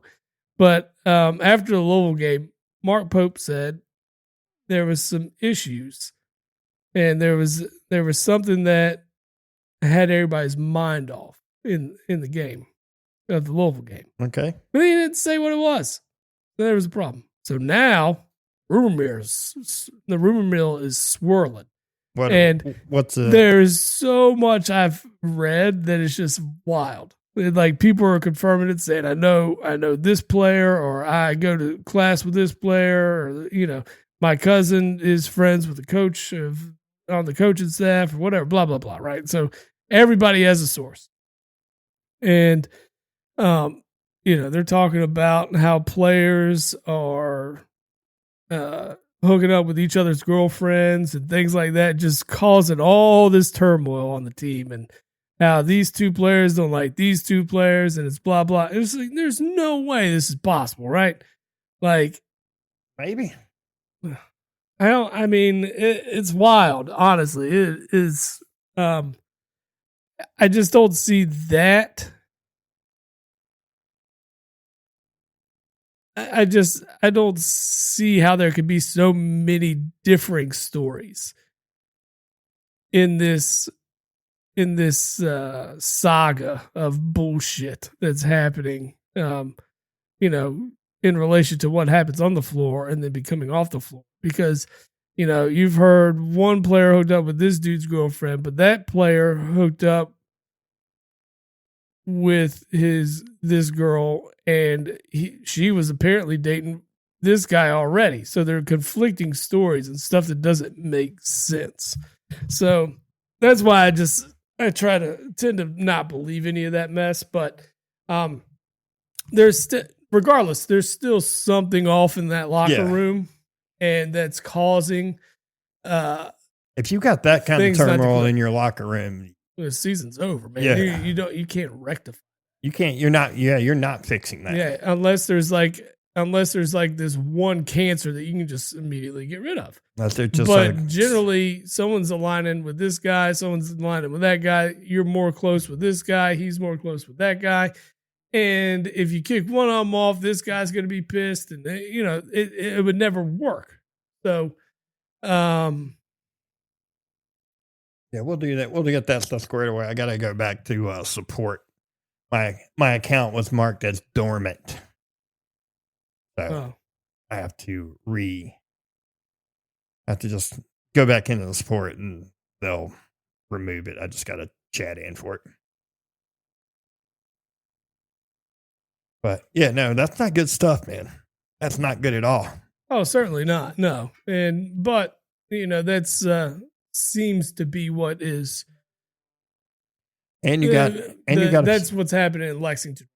You got a few big games coming up after your 2 cupcakes too. Yeah, as always. You get us, which we play every year anyway, just about. For the most part, it's been pretty consistent here recently. And then 3 days later, you play Gonzaga. Yeah. Hey, that is one thing you can say about Kentucky. They will never play a weak schedule. No, that's something I like. I mean, there's always cupcakes here and there. Like every college team. I mean, you play so many college basketball games anyway. Yeah, so you can't say I'm playing Purdue, Houston, UConn, Arizona, Duke, Louisville. Yeah. You can't go like you could go into the college football and make your schedule like all your non-conference games, like the top 5 teams. Yeah, this is how I'm going to build my ranking this fast. Yep. This is what I'm going to do. Usually, what I do is I go the other way. Mm-hmm. Is I will throw 4 cupcakes. Boom. Guess who's going bowling? That's it. That's the Kentucky way right there, buddy. That's it. I figure because even in simulation mode, that's 4 wins. Yeah, you're getting 4 wins. Yeah, no, I get it. Yeah, you don't have to do anything and try to pad stats or out there. We're gonna put us a basketball parlay together. I mean, if you want to, we can. Certainly can. Here, I'll go ahead and do. Yeah, I'll get that. Let's see what the weekends are looking like. That's what I'm looking at now. I'm looking at the schedule. See what we got. Butler in South Carolina getting ready to tip off. Do not care. I'm just saying that's a pretty good game for this time of day.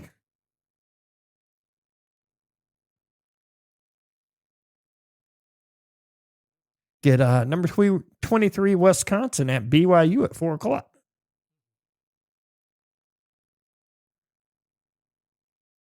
BYU and Van Asta, whatever his name is. Yeah. Got number 5 Duke. By the way, I watched Duke play last week. Cam Boozer is. Yeah, they say he's the shit. I haven't watched Duke play yet. I watched him play, and he had, I think, 23 and 8 at halftime. Oh, wow. I think he finished the game with 32 or 33. He essentially had a double-double, or 30-point double-double in a game that Duke was blowing him out. What's crazy is his brother's a good player, too. It's just he is just getting so overshadowed. Well, yeah, because his twin brother is just that much better. Yeah. Yeah, that sucks. Yeah, I mean, he's legit. Like, I don't like it when I see that stuff from Duke. No one does. No, but holy smokes. Yeah. Louisville is an 8.5-point favorite on the road at Cincinnati. I will say that we did beat Kansas by more than Duke did. So hey, there's a leg to stand on. There's a win right there. Yeah, yes, sir. Tonight at 6:30, you have Louisville at Cincinnati. Louisville's an 8.5-point favorite. West Virginia at Clemson. Clemson's a 3.5-point favorite. Jackson State at Arkansas. Arkansas is a 30.5-point favorite. I say you take Jackson State. Really? Look at Arkansas's last 2 wins. Me? Yeah. Arkansas is squeaking out wins against lesser opponents. Yes. That's the John Calipari way. I might would take the Jackson in the plus 30. Exactly. That's what I'm saying.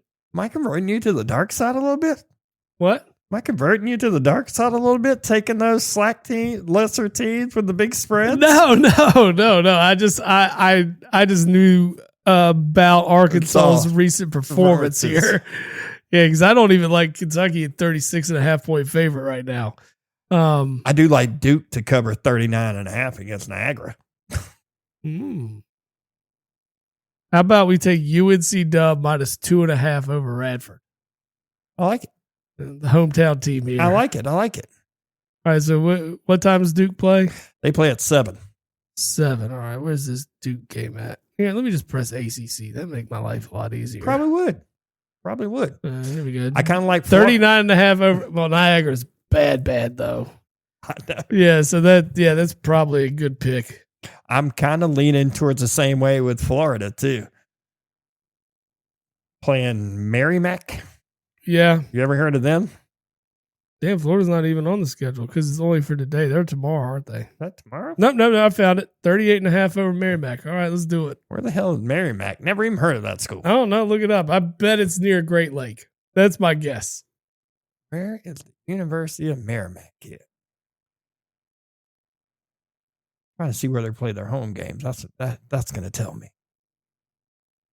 I'm really, really trying hard not to take Jackson State plus 29.5.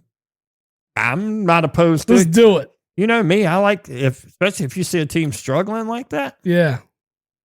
Jackson State plus 29.5. Let's do it. Merrimack must be somewhere in Philly. Really? I've never heard of it. Because is Hofstra? Hofstra's in Philly. Isn't in Philly, is it? Oh, hang on. That's a special tournament. I'm trying to find one of their home games. Merrimack College is in Massachusetts. Yeah. All right. Yep.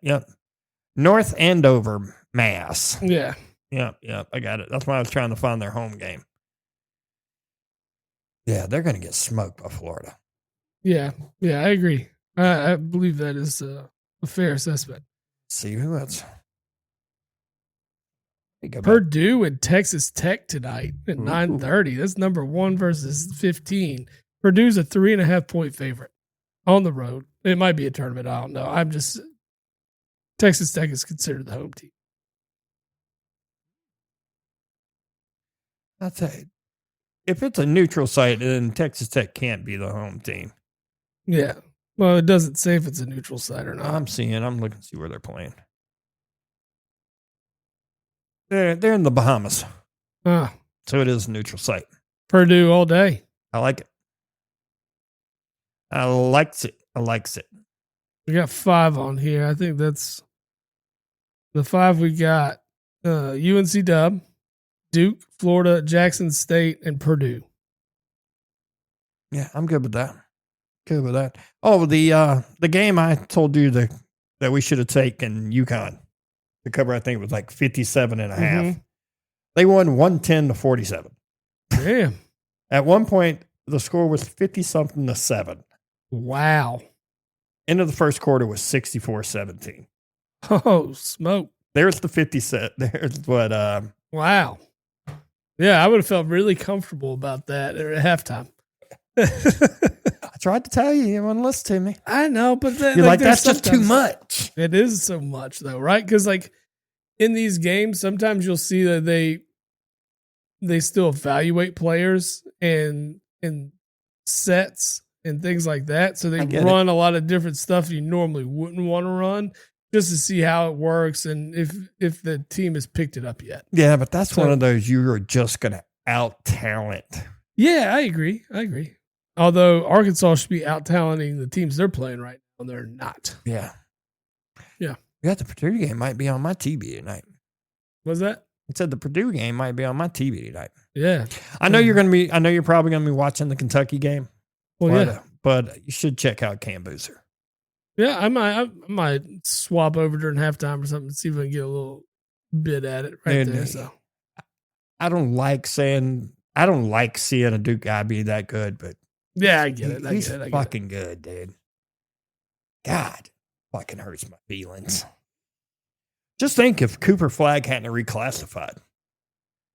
No, it'd be Cooper Flagg and the Boozers. Do you think they all 3 would have gone to Duke though? They were all committed before. And Cooper reclassified so he could come in last year instead of this year. Oh, they were all committed for the same year before. Okay. Yeah.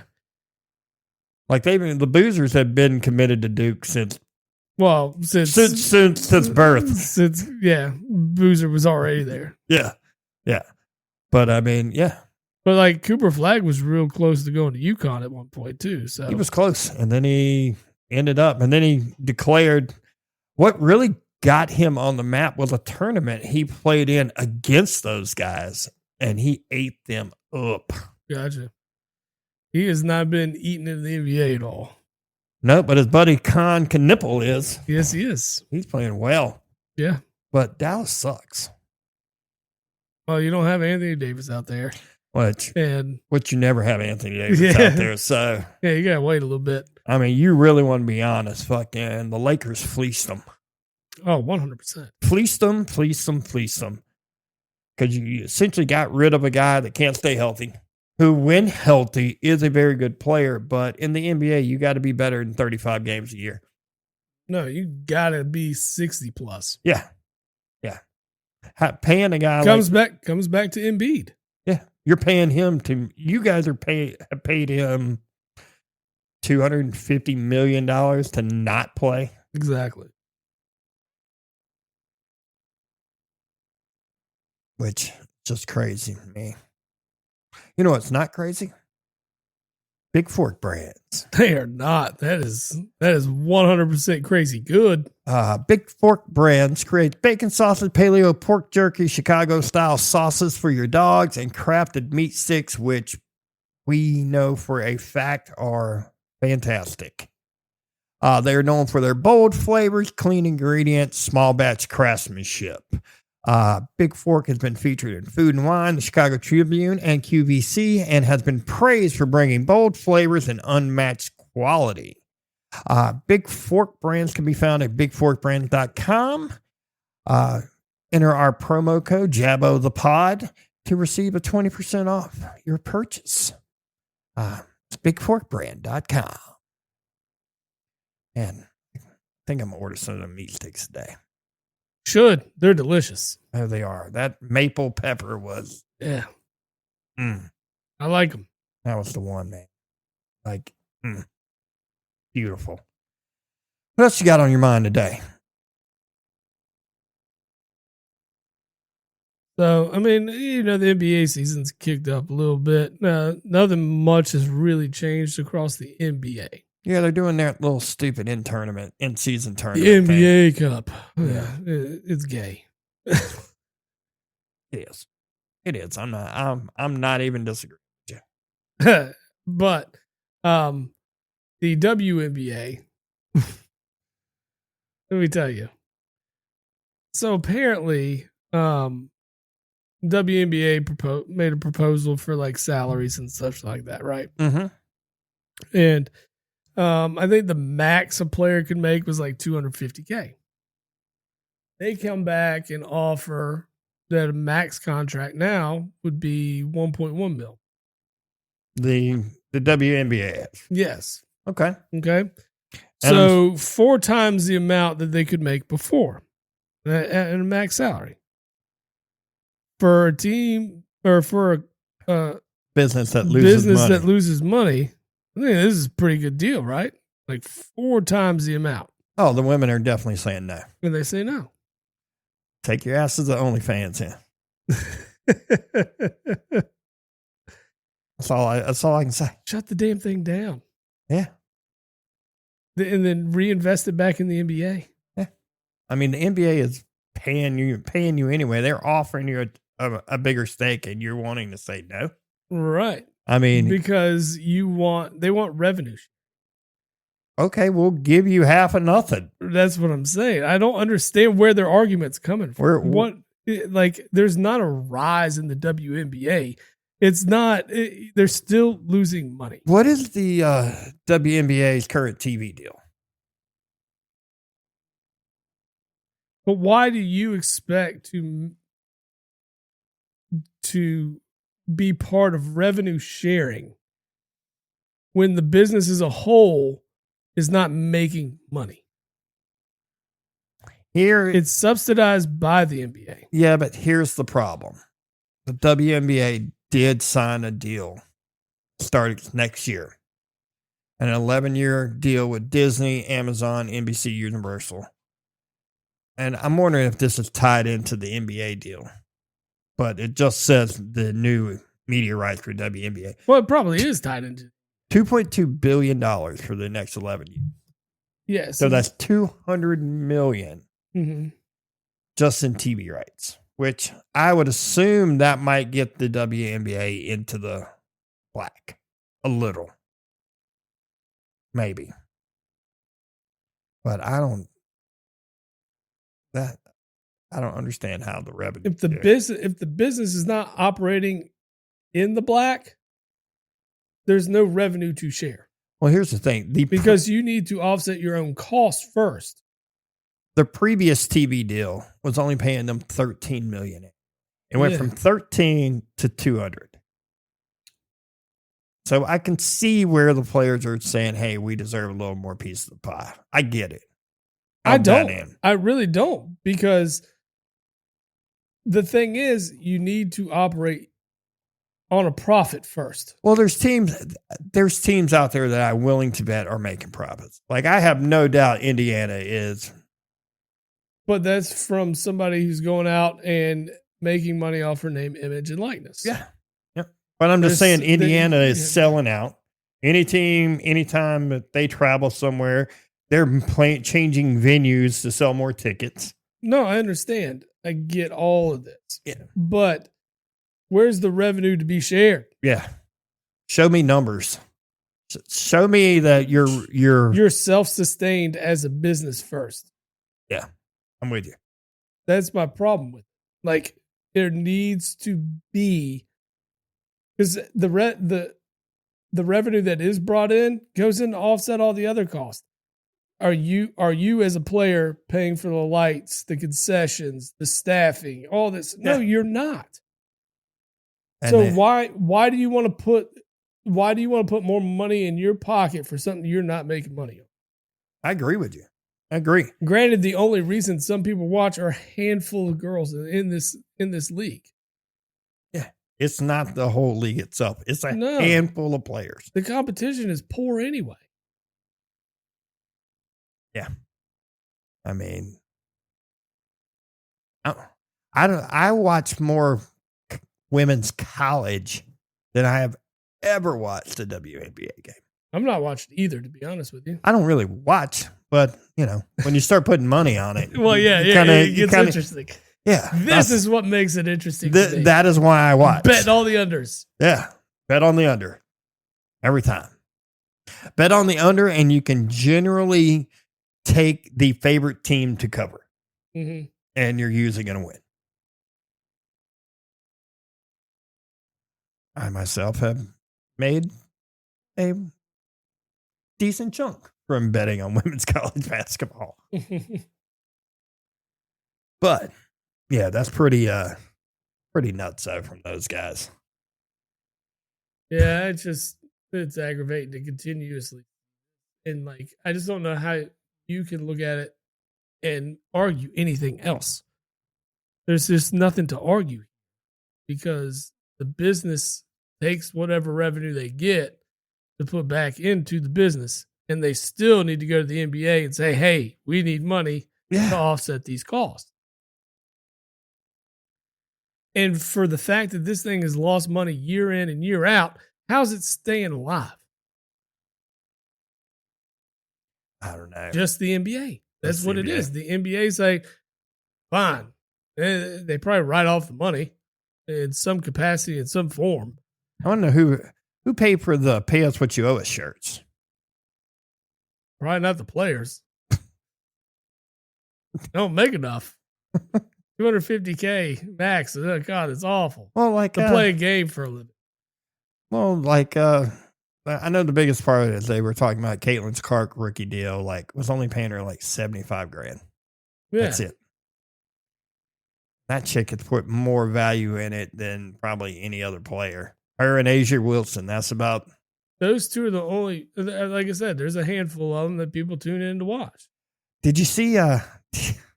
Did you see Draymond get in the face of the dude this week that essentially called him the Angel Reese of the NBA? Yeah, that was great. Oh, it was pretty funny. It made me laugh. And then I had to think about it for a second. I'm like, he's not far off. What is it? What's that meme from the Captain America series? I don't like it, but he's right. LSU formally moves to fire Brian Kelly. You already fired him. God. This is the dumbest thing ever. And I just don't get it. I don't get it. Everybody knows you fired him. Just pay him his freaking money. Yeah. If you want to get out of it, they did try to offer. They offered him $25 million, up front to just go. And then I think they bumped it up to 30 and he said no. And I get it, dude wants his 54. I get it. But at the same time, this is not a good look for LSU. No, not at all. Because as a coach, I understand you're one of the top jobs in the country. I get it. But I'm not coming there if you're trying to do this to Brian Kelly. I mean, they knew what they were getting from Brian Kelly. They knew. I mean, he's not a terrible coach, but he is not the coach for that university. Good on them for taking the swing and trying. But. Well, I mean, LSU saying they never claimed that they filed for or they fired Brian Kelly for cause. And they even came back and said that termination was due to the team's performance and not for cause. The only thing is that that Brian Kelly had rejected lump sum offers of $25 million and $30 million. Yeah. And they don't want to pay him. They just don't want to pay him $54 million. But I'm sorry, if this thing goes to court, they're going to pay him the $54 million. And then they're going to be paying even more money because if it goes to court, technically they have to pay his court fees. Mm-hmm. And I got to imagine that ain't going to be cheap either. No, so you just need to You made the call to fire the guy. Pony it up. Pony it up. Or you should have looked at the terms of the contract to see if the buyout went down after this. And then keep him around for the remainder of the year. Why fire him in the middle of the year? Man, did I read somewhere that Dabo talked to, like Arkansas talked to Dabo? I see something like that somewhere. Which, I mean, I don't think he's going anywhere. No. But I don't think he's going to be there another 10 years, though. I just don't see Dabo going anywhere else. I feel like I see. If I was Dabo, I would make them fire me. Well, yeah, I get that. But what I'm saying is, like, as Dabo, I think Dabo wants out of coaching, period. He doesn't like the landscape of recruiting and everything. I get it. He doesn't like to use the transfer portal and all that. Like, he doesn't want his players transferring. He's got a lot of rules and he's like, got to adapt. Guidelines. Yeah, he's refusing to adapt to what makes everybody else successful right now. And I mean, it is the new way. Yeah. And if you're not willing to adapt, then this is what you're going to get. And the Clemson product, where there was high hopes at the beginning of the year, fell flat of them. So if he's not willing to adapt, which I don't think he really is, because he has stood firm on this for so long. Granted, he did dance in the portal this year, but I think the whole NIL and the transfer portal is overwhelming his beliefs. Yeah. And what he believes the college football should be. And I feel like he's on his way out at some point. He is. From coaching college football in general. Now, that doesn't take him away from moving up and trying his hand to the professional level and maybe getting a coordinating job or something like that. I don't think he would do that. I think he goes to retirement.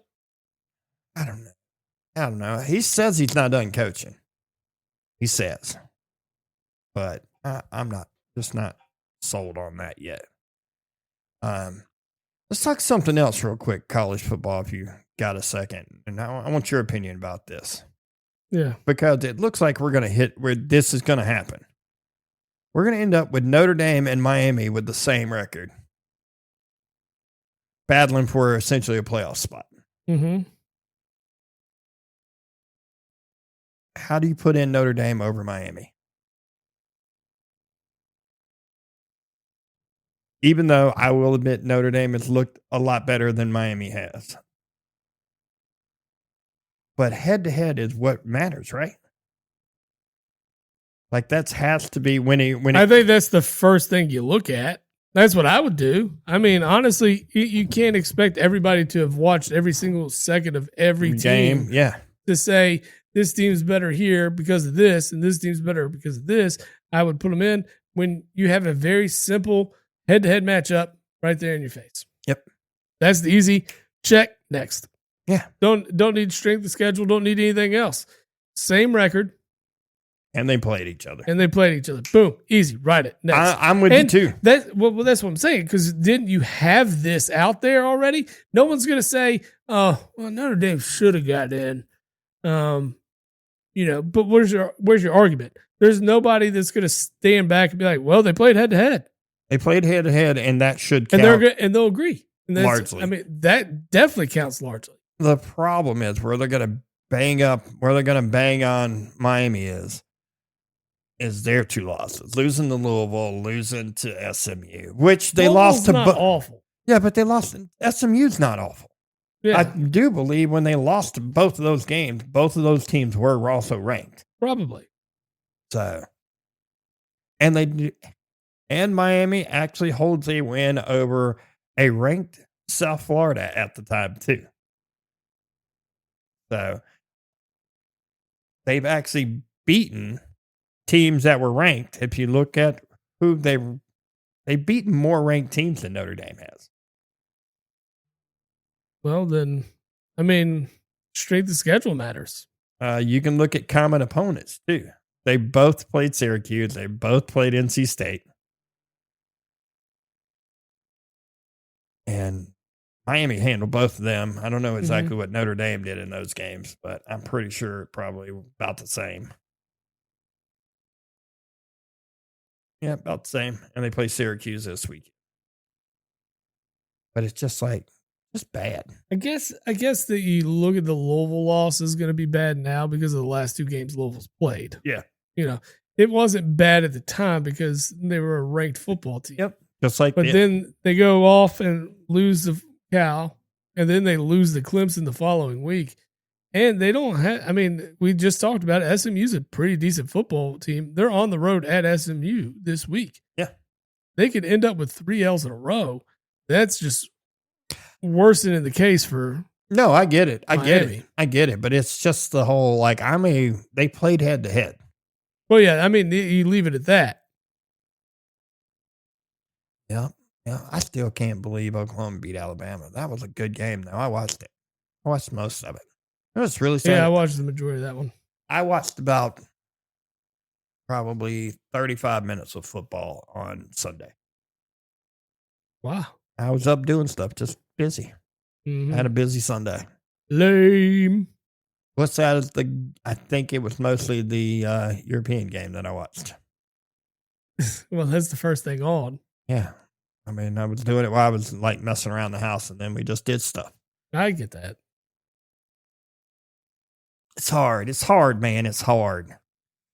Yeah. Did you drink any Shimmerwoods while you were, walking around the house doing stuff? I did not. I should have, but I did not. You definitely should have because, Shimmerwood's an award-winning CBD seltzer combining full-spectrum CBD with natural fruit shrubs, delivering a refreshing, stress-relieving drink that eases tension and promotes relaxation. I like relaxation. Yeah, you get 30% off using Jabbo the Pod in the promo code. Type it in there when you check out, 30% right off the top. I like it. Yes, sir. I likes it. Well, man, you want to wrap it up for this week? Yeah, man. I think we kind of made it through a lot of good stuff here. And, yeah. For that, I just got to say, go Birds. Yeah. Yeah. Oh, Next week, sir. Well, and as always, fuck Dallas. Post-game show is brought to you by Christ, I can't find it. The hell with it.